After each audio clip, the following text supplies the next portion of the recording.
The UK is not how it used to be 20 or 22 years ago. When I left in 2001, the focus was England.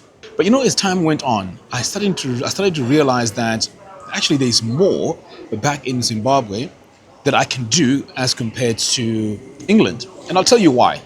Now, there was a time, I think it was 2005 to 2007, where if you had even £10 and you sent it back to Zimbabwe, it was worth a lot of money. Unfortunately, at that time, I could not do anything in terms of buying land or investing because I think I've mentioned this in another video that it was quite difficult for me to get people who I could trust that could, pretty much do that for me. But anyway, I think things have changed now.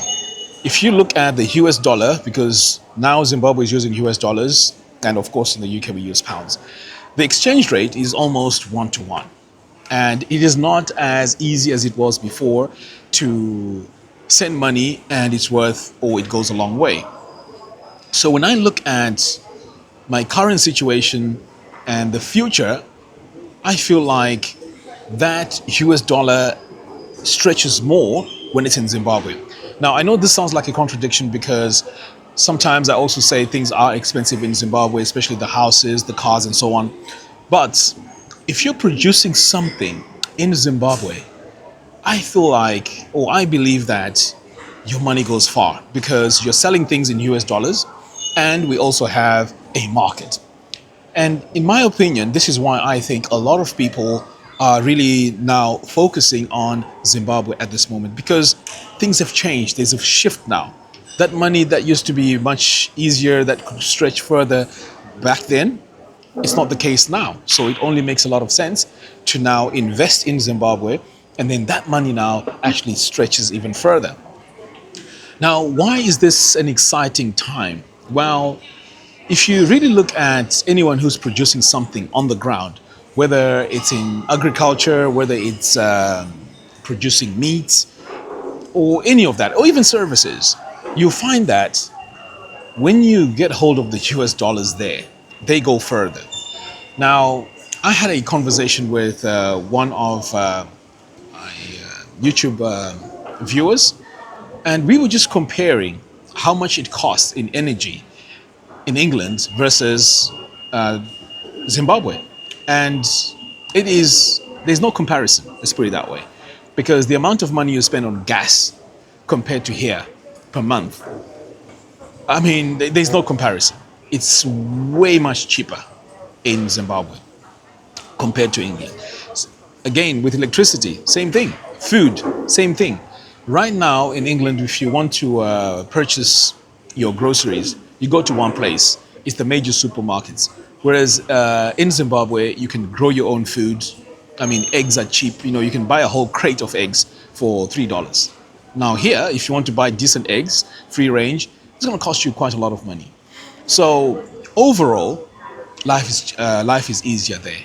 Now I feel like a lot of people are now focusing on Zimbabwe as a way of making money and also as a way to retire or a place to retire because of these reasons. Now, when it comes to retiring alone, I was looking at how much it would cost to retire in England, and it is quite a bit of money because if you are going to rely on your state pension, it is not much. And by the time you retire, let's say in about 15, 20 years' time, that money that's in retirement is not going to be the same due to inflation. So it's not going to go very far. Now, in terms of the environment, we all know that, yes, things are not comparable when you look at Zimbabwe, but in general, the lifestyle will be better in Zimbabwe because you're around people that speak the same language. You have you can familiarize yourself with the environment. And also, if you travel, things are much, much better. Yes, I know we can argue and say, well, there's no hospitals. Well, the hospitals are there, but they are private. That's if you want really good care. It's private. So you have to put that into account. Whereas over here, if you want care while you're in retirement, it's going to cost you quite a lot of money too. So you have to definitely weigh things like for like.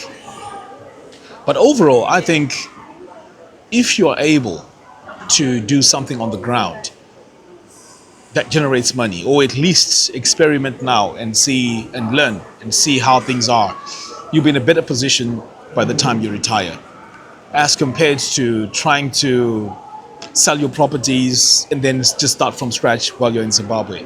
I think this is the time to at least try and experiment and see, learn.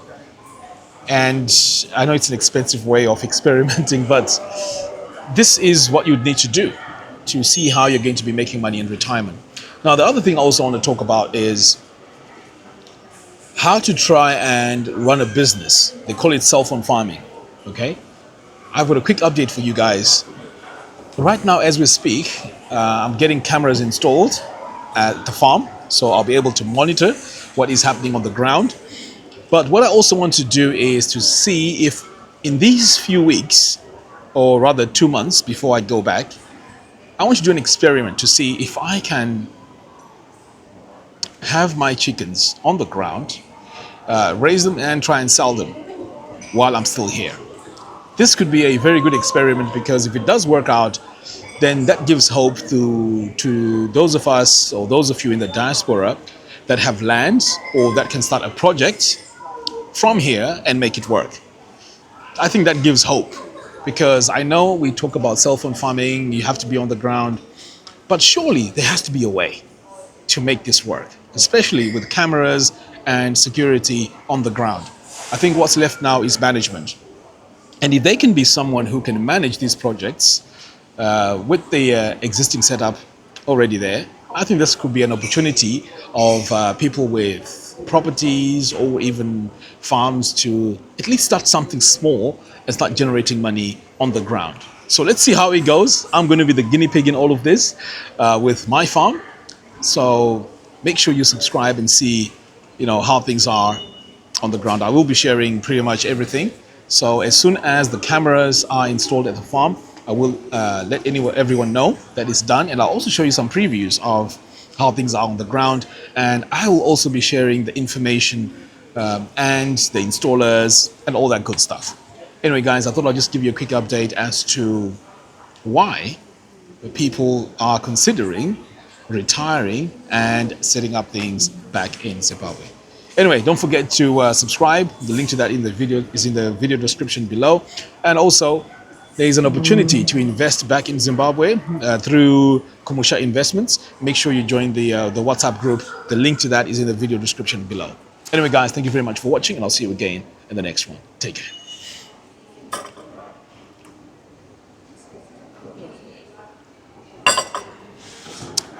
Whew.